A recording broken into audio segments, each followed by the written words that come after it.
There will never truly be a way to explain this without sounding like a maniac rambling on about monsters and goblins.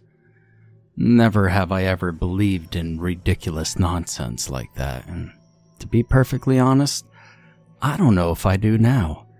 But the overwhelming, soul-crushing terror I experienced that night in those decrepit old Pueblo ruins in a remote region in New Mexico, I know I will never forget until the day I die. This all began when I was contacted by my friend to go with him to explore a lost, forbidden, and cursed Pueblo settlement, which had a dark folklore surrounding it. To be perfectly honest, with all due respect to my friend, I wish he'd chosen some other colleague of his. My theory is that he had chosen me due to our very close and age-old friendship. We both shared an interest in the ancient Americas ever since we were young. We frequently got together and studied the cultures of the ancient Americas and the Northern American cultural groups prior to European contact. Eventually, this led us to becoming historians and scholars in these fields, and we frequently discussed our research and data with each other.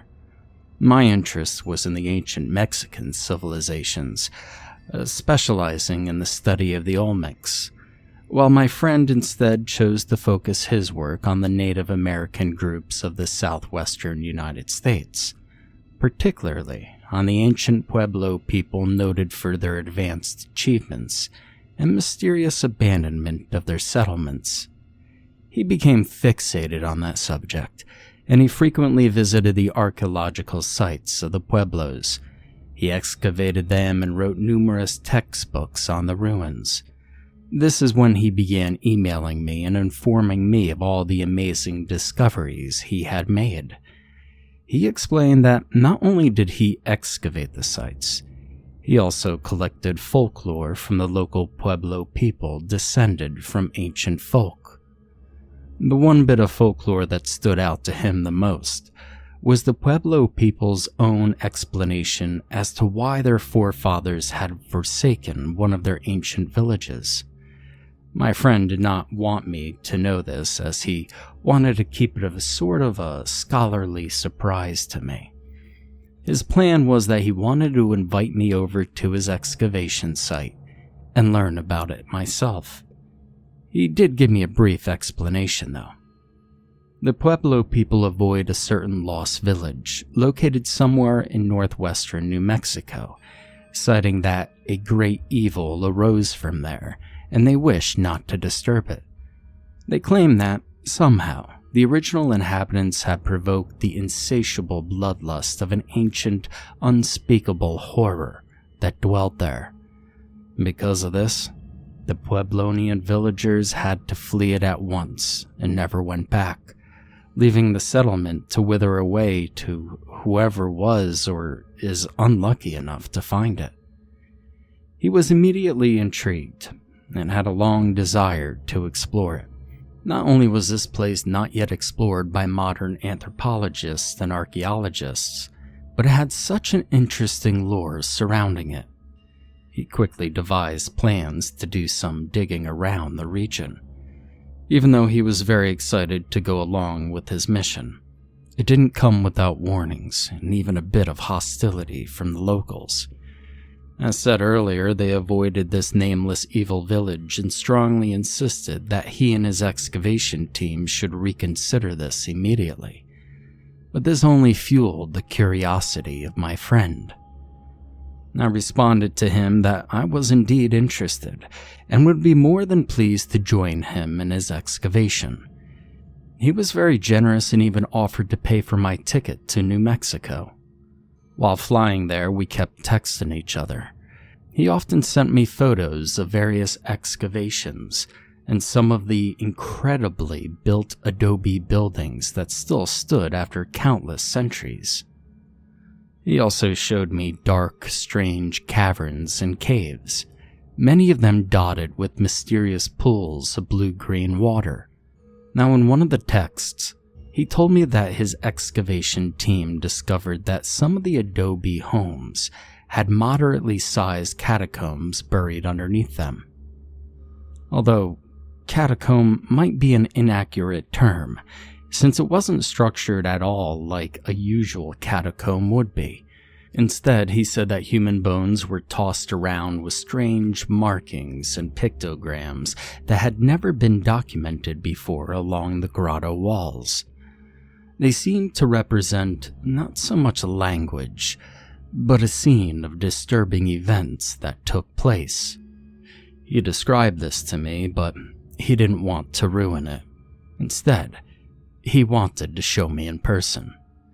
Additionally, he also sent me photos of towering monolithic canyons, snow-peaked mountains looming like titans in the distance, and various other lonely gorges and dark ravines that were shaded a bright orange from the desert sun. Now, it's a bit difficult for me to explain, but although they were just photos, there was a haunting aura about the images presented to me.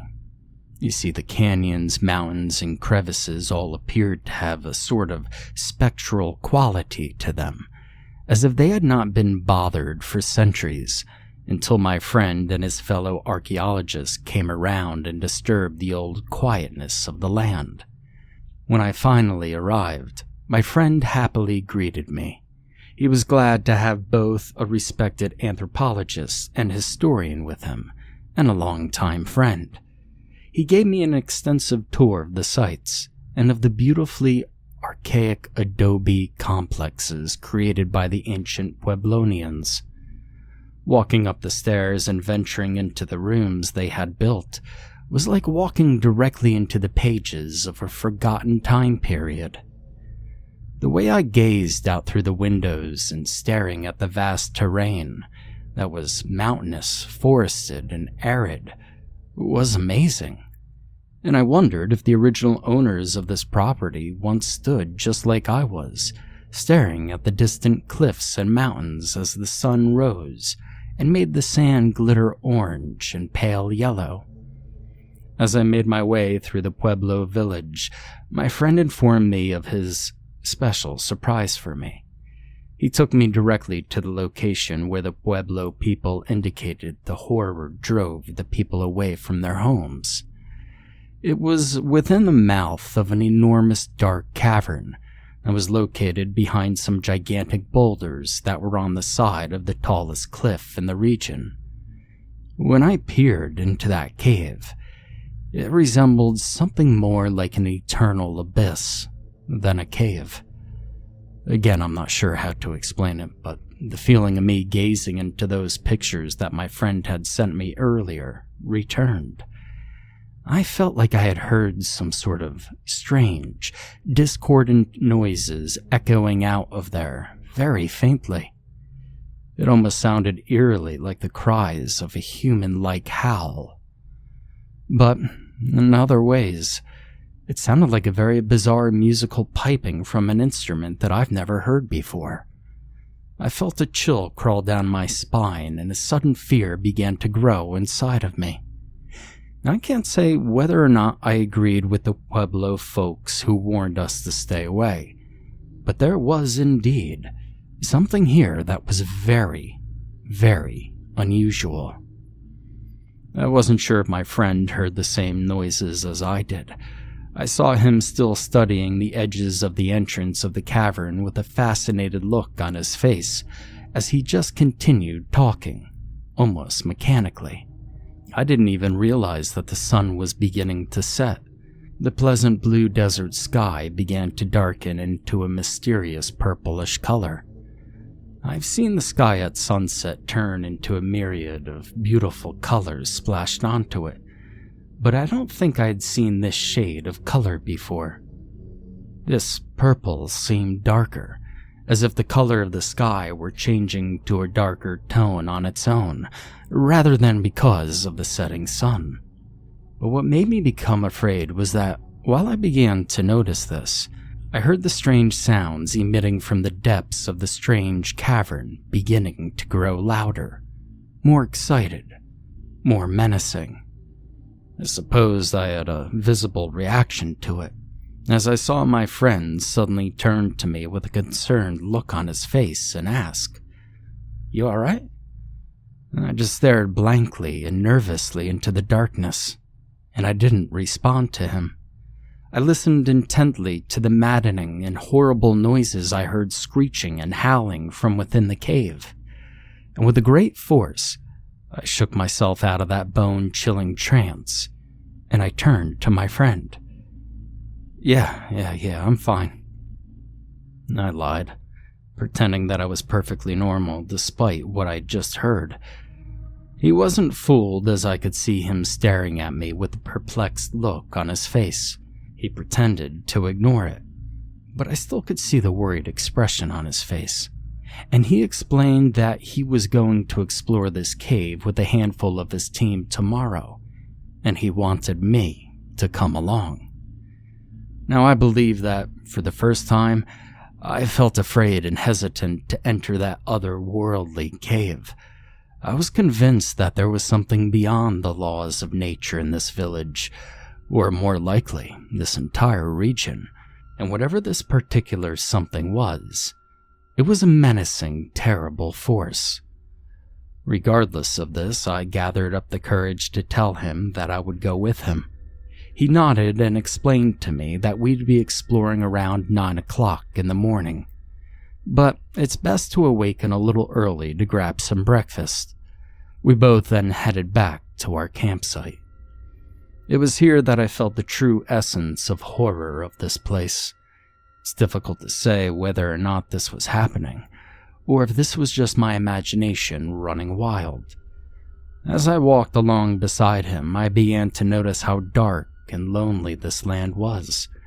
The cliffs and mountains in the distance no longer appeared majestic and beautiful as before.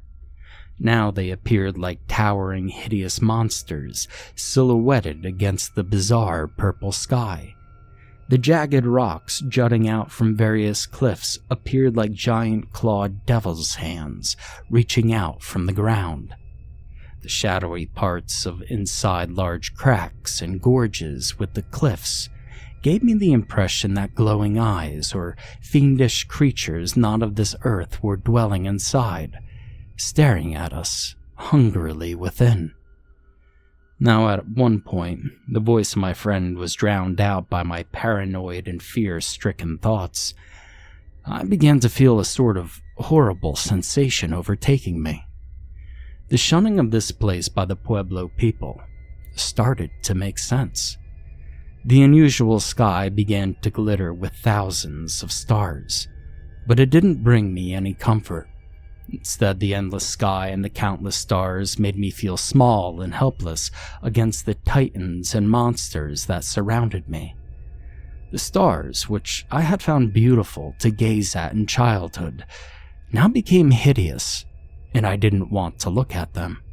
It was as if they were mocking me in my state of terror.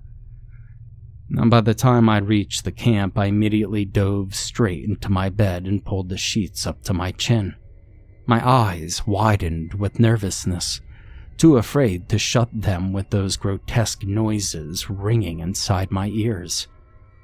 But at the same time, I didn't want to look into the darkness around me.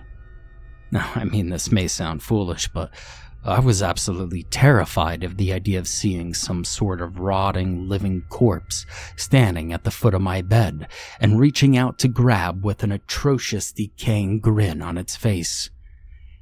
It was a puerile, childish fear. Clearly, this was my imagination running wild, but there was something about this place that leaves people with sensitive nerves, such as me, hallucinating and filling them with gripping fear. I don't know exactly when I had finally dozed off to sleep. All I could recall is the tormenting nightmare that I suffered, undoubtedly fueled by the uneasiness that was embracing me. I don't remember feeling as if I had a physical body at all.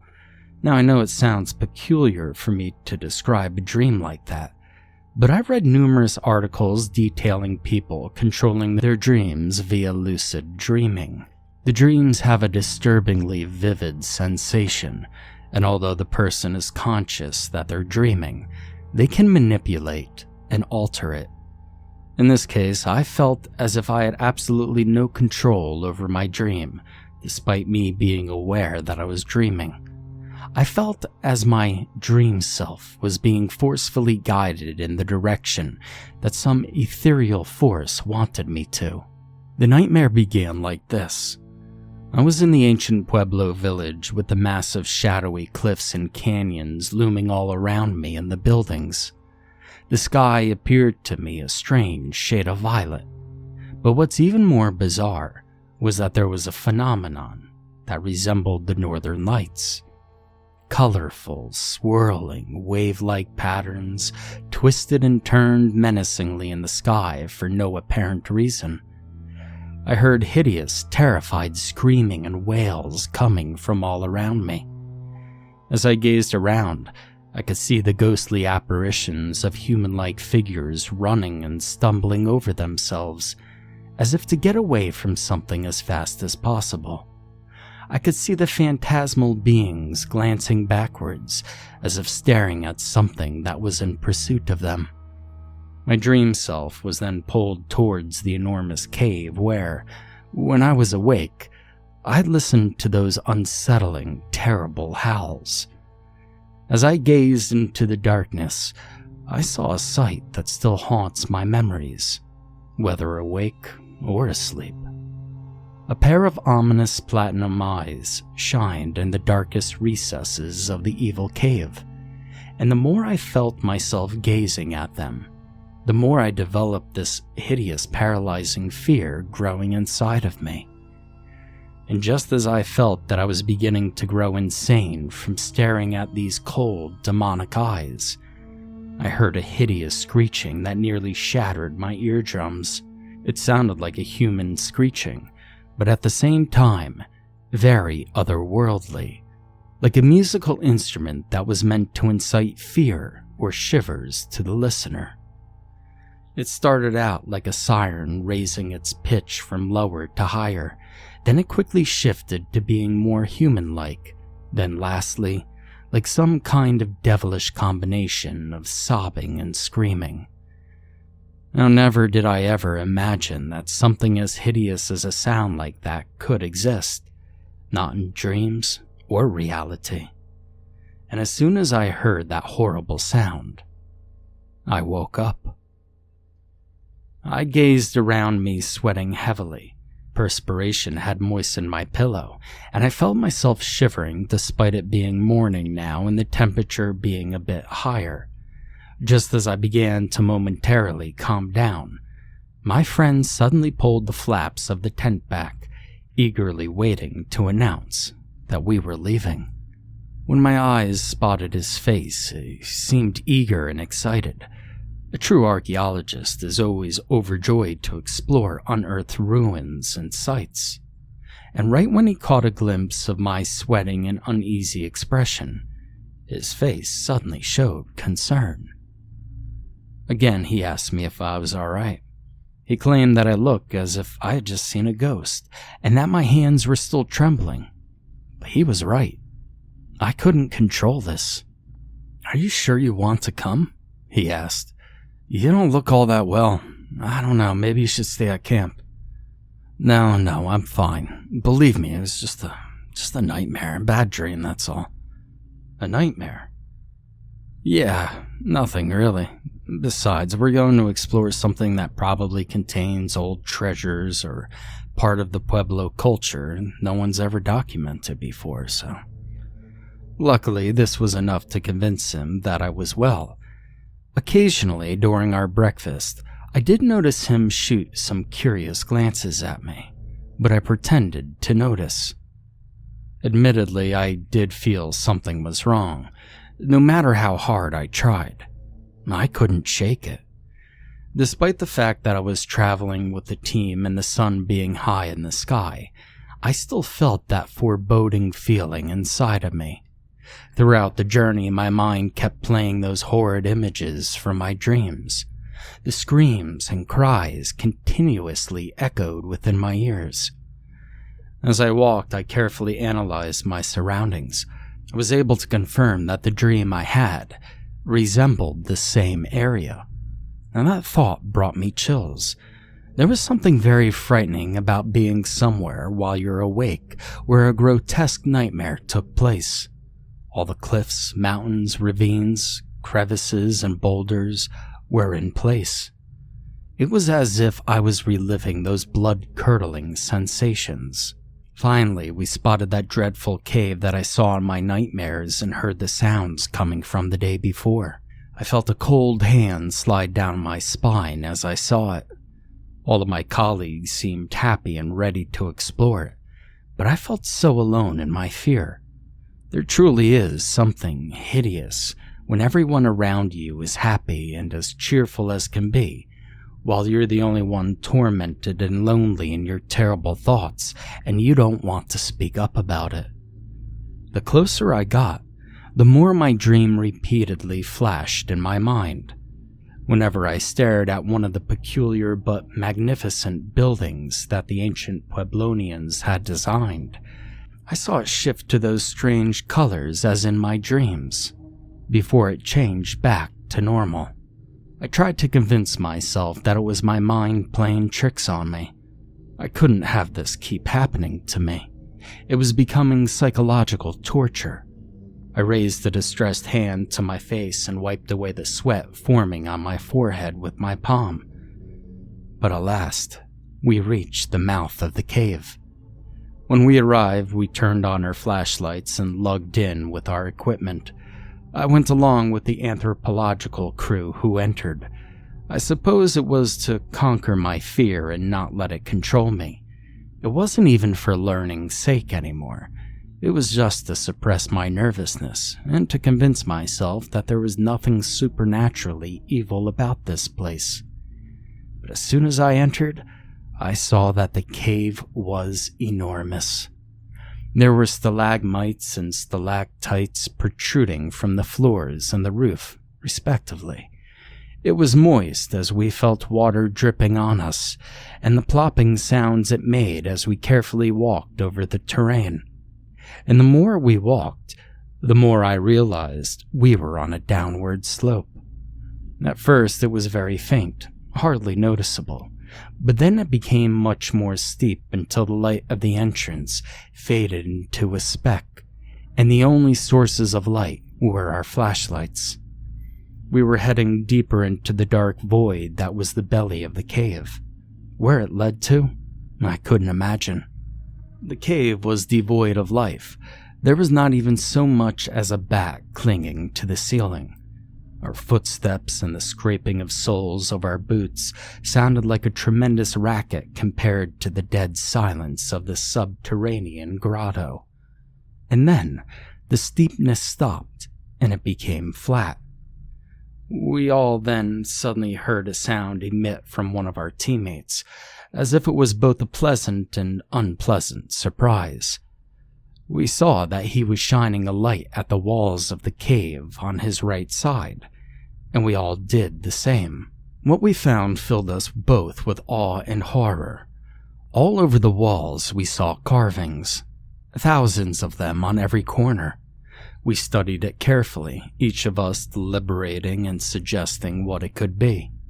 My friend informed me that they were unlike the previous ones he had discovered beneath the homes of the ancient Pueblonians. These were more detailed and seemed more like in the form of a narrative, as opposed to the others, which just had strange and somewhat ghastly images carved. They depicted something of a bloody and dark ritual that may have happened here. What we gathered, something reminiscent of an Aztec sacrifice would occur here daily. It appeared to be against their will, as it showed people being dragged under here from their families.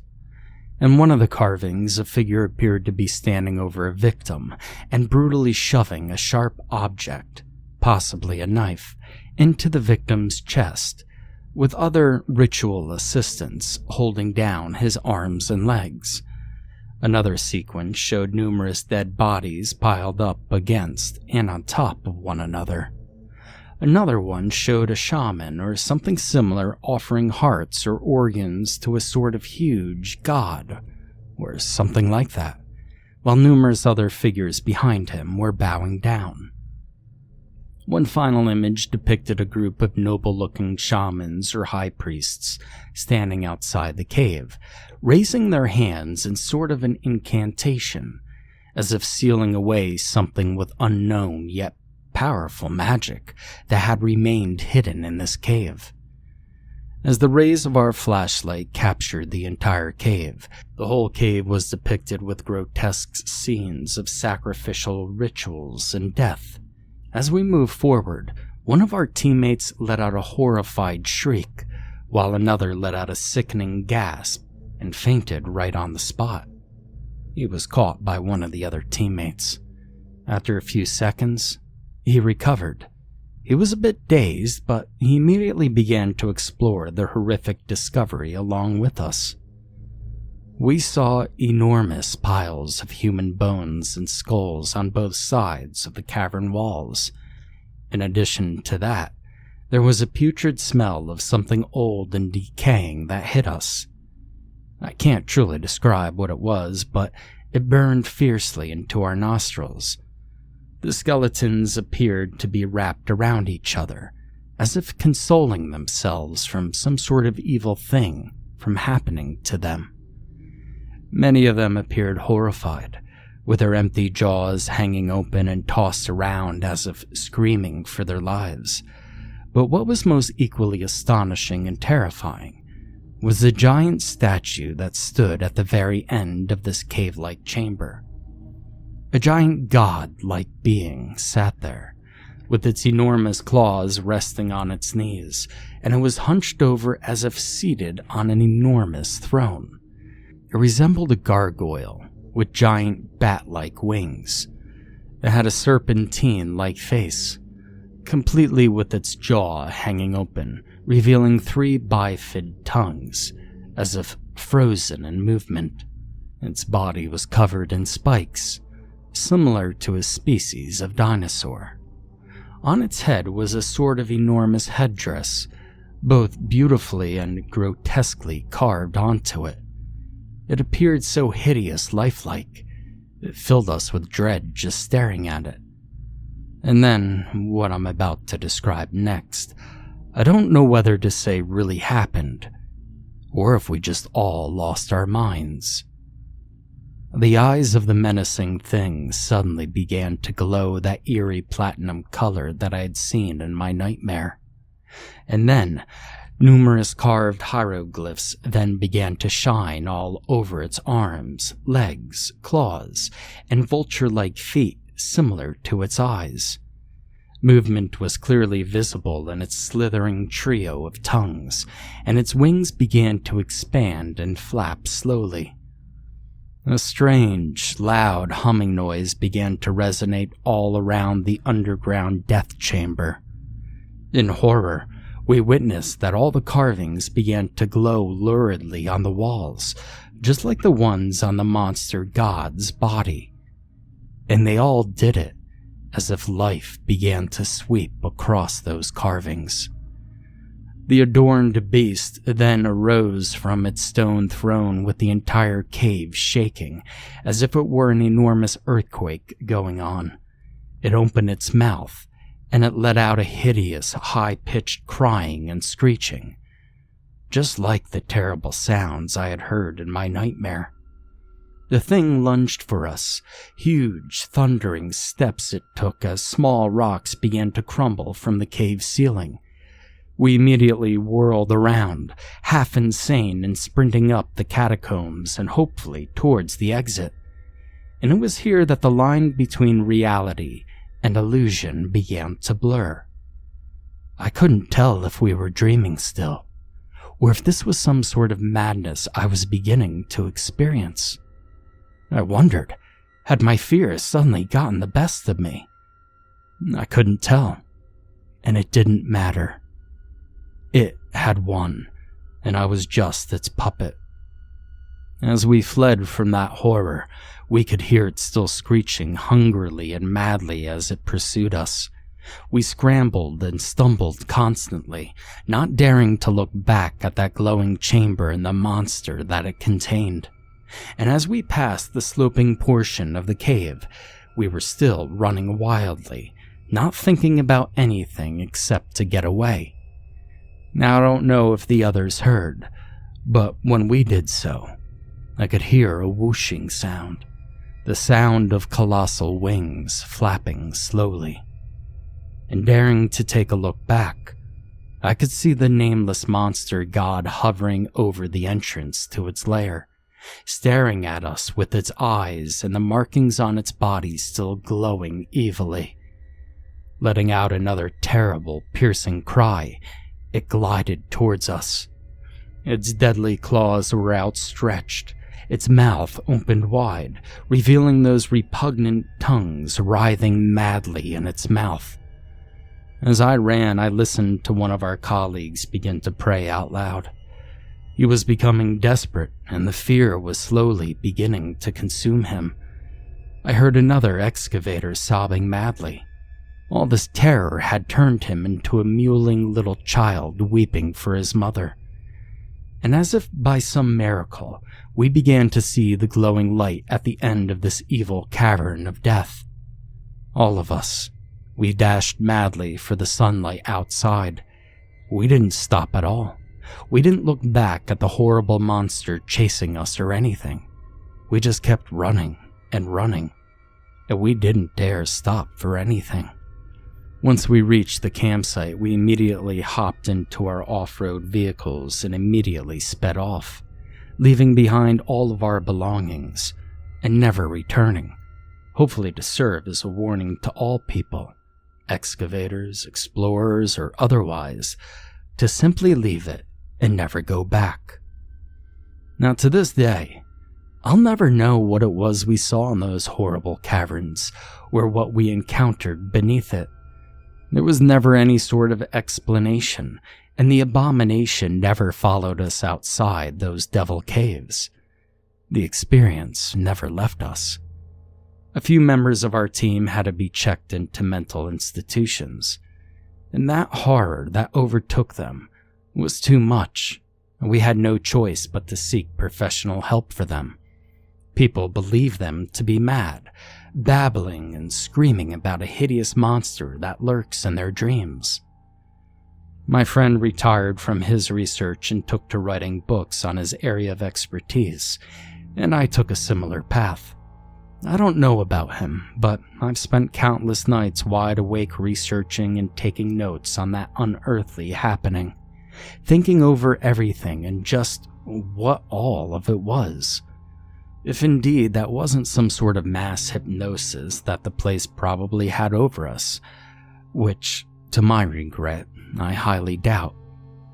But I never truly recovered from my experience, and I still have terrible nightmares that remind me of that old evil Pueblo village. Nightmares in which I wake up screaming, and I wake up nearly everybody in my city. After grueling study sessions at night analyzing and studying and reviewing my personal notes about what had happened, I think I realized the lore of the Pueblo people and the dark legend that surrounded that desolate and lonely place. The ancient pictographs that were in that cave told a story. And here it is. Long ago, the ancient Pueblonians fed some kind of hideous godlike being human flesh to suffice it and to keep it at bay. Eventually, the monster's appetite grew too ravenous, and it no longer wanted to simply be fed. It wanted to devour the entire village. The village elders learned a powerful spell that encased the monster deep within the caverns where it lived, and it turned it into solid rock. Although the spell shackled the monster in preventing it from ever leaving the cave, it could be broken. If any sort of trespasser were to enter its cave and approach it, the monster would awaken from its slumber.